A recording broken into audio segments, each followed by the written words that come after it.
This is a reading of Thunder Rolling in the Mountains, Chapter 10. We had come to a second vast valley of brush and willows and tall white trees. A clear stream ran silently from one far shore to another, a day's slow journey on horseback. Blossoms were scattered through the tall grass waving beside the water. We were tired from our long travels.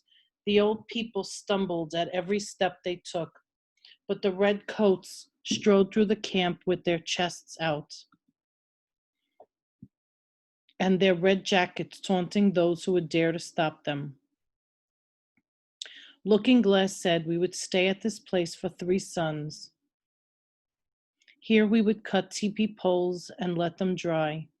Birch trees with tall, smooth trunks grew everywhere along the shores. They were the best trees for teepee poles.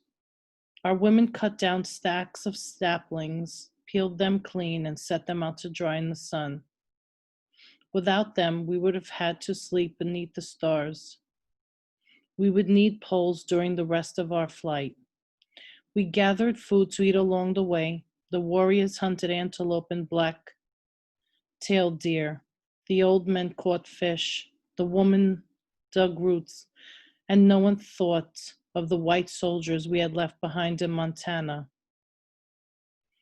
No one except Lone Bird, one of our brave warriors. He rode through the camp telling the chiefs that we must stay on the trail. I do not trust the bluecoats, he said. Maybe they are close behind us. Keep going, move fast. Death may be following on our trail. Wolowitz agreed. He told of his dream. Last night I saw myself killed. I do not turn back from death, but first I will kill some soldiers. My brothers, my sisters, I am telling you, we are all going to die. He offered to take the red coats and scout back along the trail. Whitebird said that was good, but Looking Glass told Wolowitz to hunt antelope instead. Blue coats are far across the mountains, he said. Our horses are weary and need rest. This is a peaceful place, and here we are safe. Your dream was idle fancy, no more. We forgot Lone Bird's warning and Wolowitz's dream. When the hunters came back, it was a happy night. For supper, we ate speckled trout and camas roots baked in ashes, and the last of the huckleberries we had picked along the way. Swan Necklace polished his boots and put bear grease on his hair. He fairly glistened. He said kind words about my eagle feather and goose quill jacket and the blue beaded bands I wore around my forehead. But he was so full of his part in battle that he could talk of little else. I was proud of him. To please him, I said, you'll be the chieftain after just one more battle with the bluecoats. They'll come sneaking along again in a few days, and I'll kill some more. Children made ugly masks of the dead soldiers with their eyes hanging down on their cheeks and pieces of ear cut off. They dug holes and buried the masks deep and laughed and hummed secret songs that they made up. Our ponies and mules were tethered above the stream where they could be watched during the night. Sentries were placed on the crests of the valley, but not enough of them. The camp slept well. In the willows, frogs croaked their night song. A child screamed and dogs barked. A woman who had been wounded at Whitebird moaned. Those were all the sounds I heard before daybreak. The sky was cold gray when I woke from a troubled sleep and crawled out of the teepee. I had picked up a pot to fill with water for the morning meal when the first shot crossed the stream. It came from a tree close behind me.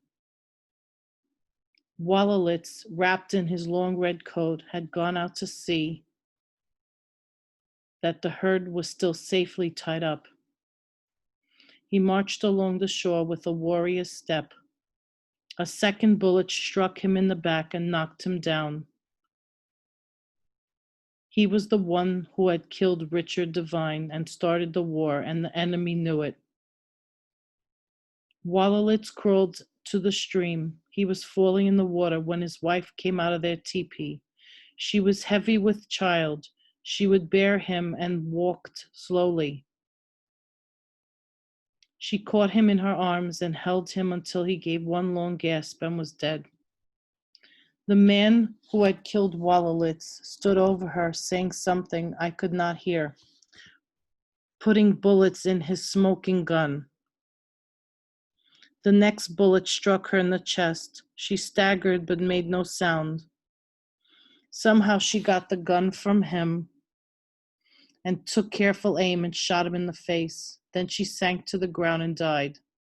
My father lurched from his bed and ran outside. He thrust my baby sister into my arms. The air was filled with shouts and war whoops and the cries of children cut through by the sound of shooting. Bullets tore through the camp like hailstones. Fires burned along the shore from one teepee to another. Women with children, clutching their skirts and babies on their back, ran out of teepees screaming. My father told them to leave the stream and hide on the hillside in the brush. By this time, all the teepees were burning. My mother ran out with her braided hair on fire.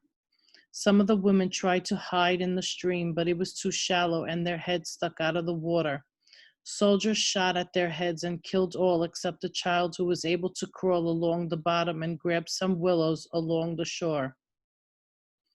Our warriors drove the soldiers back across the stream and through the willows. Then Looking Glass gathered our warriors and scattered them through the bottom between the stream and the far hills.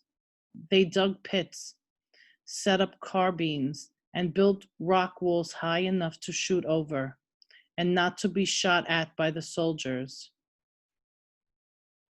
Their guns were not new, and their soft bullets got stuck in the barrels, and the barrels exploded. They had no food, and it was hard to reach the stream without being shot. Yet from the hour Looking Glass put them in the pits, they fought until the gun barrels melted. At nightfall, Chief Joseph went to the dirt pits and counted. He found 31 of our people dead and 26 badly wounded. Most of the dead and wounded were women, old men, and children. Some had been shot as they slept, still rolled in their blankets. Some had been clubbed by the soldiers when they charged the camp at dawn. We lost 12 warriors. Red Moccasin Tops was dead, killed by a bullet that struck him in the throat. Of the redcoats, only Swan Necklace lived. My father could not count the enemy soldiers who were slain and wounded in the hills, but our warriors said that the blue coats lay thick upon the ground. Lean Elk, who had joined us only a few suns before, fought valiantly. He led a group that seized the soldiers' cannon, broke it, and pushed it into the swamp. They captured enough bullets to fight many battles. Yet we had taken a loss. We dared not suffer another day. Fighting stopped when the nighthawks began to fly. Swan Necklace and I held hands and talked about the day we would be married and lived once more in beautiful Wallowa. We watched two girls combing their wet hair. They spend most of the day in the stream, swimming in the shallows, coming up to breathe. Then I went to help with the wounded. My mother had been hit as she ran for the stream, her hair in flames. We fought for her life all night there by the water.